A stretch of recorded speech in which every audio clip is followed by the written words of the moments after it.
Assalamualaikum warahmatullahi wabarakatuh. Kami dari kelompok 5 akan mempresentasikan tentang mahkum alaih dan ahliyah taklif. Nama saya Bagus Ambar Solehudin, nomor induk mahasiswa 201200032. A. Pengertian mahkum alaih. Hukum adalah tuntutan Allah yang berkaitan dengan perbuatan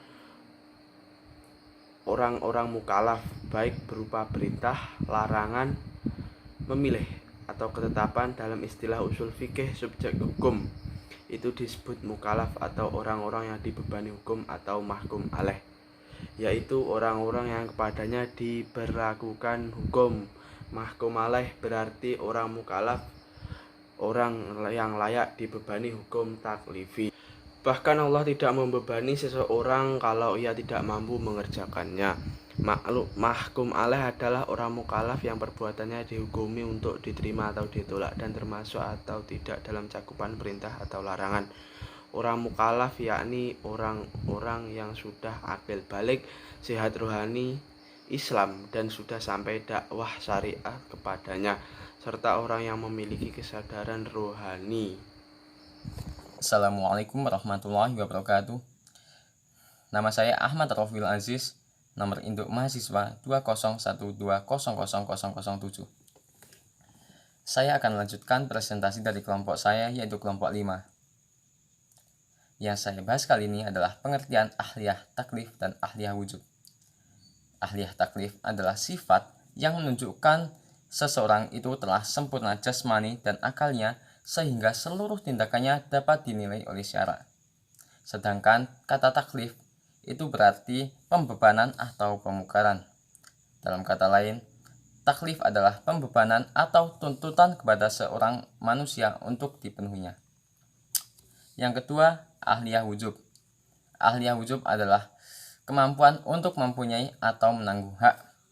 Hal ini terjadi karena konsekuensi kemanusiaan yang dasar keberadaannya karena ia seorang manusia. Para ahli usul membagi ahliyah wujub menjadi 2 tingkatan. Yang pertama, ahliyah wujub nakis. Ahliyah wujub nakis atau kecakapan yang dikenai hukum secara lemah, yaitu kecakapan seorang yang tidak menerima hak tapi menerima kewajiban, atau dikenai kewajiban tapi tidak pantas menerima hak.